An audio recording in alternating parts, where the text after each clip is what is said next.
치매 환자를 오랫동안 봐온 신경과 의사로서 환자분이 거동이 된다면 강력 추천합니다. 예전에 드라마상에서 슬픈 흐름을 만들어내기 위해 치매를 소재로 많이 썼습니다. 디어 마이 프렌즈라는 드라마에서 김혜자 선생님이 희자라는 치매 환자로 나와요. 희자가 연락이 안 되고 친구들이 찾아 나섰는데 인형을 죽은 아들인 양 포대기를 업고 오솔길을 걷고 있는 모습을 발견합니다. 생각만 해도 슬퍼. 극중 절친인 나문희 선생님이 가니까 희자가 왜 너는 맨날 힘드냐고, 그래서 내가 필요할 때 왜 없냐고 울부짖는데 이런 식으로 오랜 기간 영화나 드라마에 치매를 슬픈 소재로 사용하고 왠지 외면하고 싶은 병이죠. 하지만 치매는 현실적으로 보호자분이 더 괴로울 수 있는 병입니다. 노인성 치매는 당장 돌아가시는 병이 아니에요. 장기전이라는 겁니다. 그리고 고령사회가 진행함에 따라 치매 환자들은 앞으로 더 늘어날 겁니다. 감정적인 환기나 공감대도 중요하지만 현실적으로 우리가 할 수 있는 일에 집중해야죠. 안녕하세요. 저는 신경과 전문의 최봄입니다. 저는 올해로 11년 차 된 신경과 의사입니다.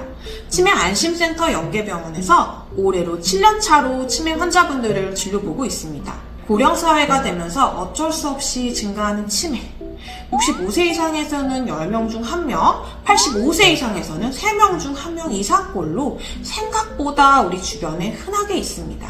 사람들이 흔히 오해하는 치매에 관한 사실. 첫 번째, 치매는 기억력이 계속 떨어져 있는 상태다. 아닙니다. 치매는 플럭추에이션이 있습니다.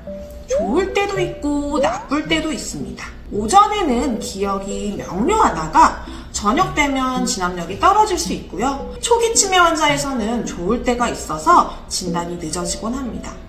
우리 부모님이 나쁠 때가 있고 좋을 때가 있다면 나쁠 때를 기준으로 병원에 모시고 갈지를 결정하세요. 둘째, 치매는 데크레센도형으로 나빠질까? 멀리서 보면 맞지만 가까이서 보면 뚝뚝 계단식으로 나빠질 때가 있습니다.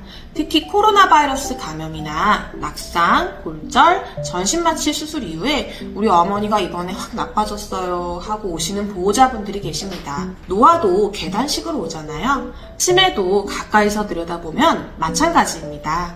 근데 이게 원래 치매에 나빠지는 과정이라고 지레 짐작하고 넘어가지 마시고 이전보다 크게 나빠졌으면 뇌졸중, 뇌출혈 같은 뇌혈관 질환이 동반되거나 약물 남용 등 다른 원인이 있을 수 있기 때문에 주치의 선생님께 꼭 확인 받으시기 바랍니다. 오늘은 바쁜 여러분들을 위해서 제가 도움이 되는 실리적인 이야기만 해보겠습니다. 첫째, 아버님이 예전이랑 다른 것 같은데 며느리인 내가 나서도 되나? 비용도 부담스럽고 어머니가 예전이랑 다르시긴 한데 그 연배는 다 그러시지 않나? 저번엔 또 다 알아보시더라고. 우리나라에는 전국에 치매 안심센터가 있습니다. 각 치매 안심센터에서는 만 60세 이상에서 지역 구민을 대상으로 무료로 인지 선별기능 검사를 진행합니다.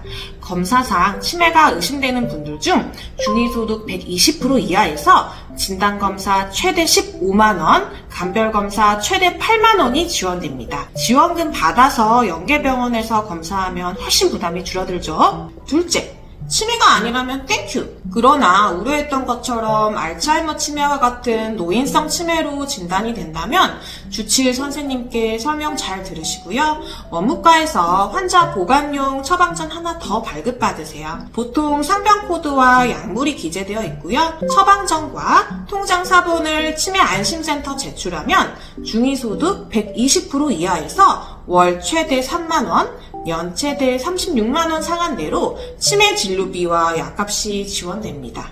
셋째, 노인 장기요양보험 등급 신청해 볼 수 있습니다. 공단 직원이 올 때 설명하기 어려우니까 병원에서 미리 소견서 받아두시고요. 각 지역 공단지사에 방문하시거나 노인 장기요양보험 홈페이지를 통해 신청하시거나 더 건강보험 모바일 어플을 통해 신청할 수 있습니다. 예를 들어 경기도 안양이라 하면 안양공단 지사를 네이버에 검색하면 주소와 대표번호가 나옵니다.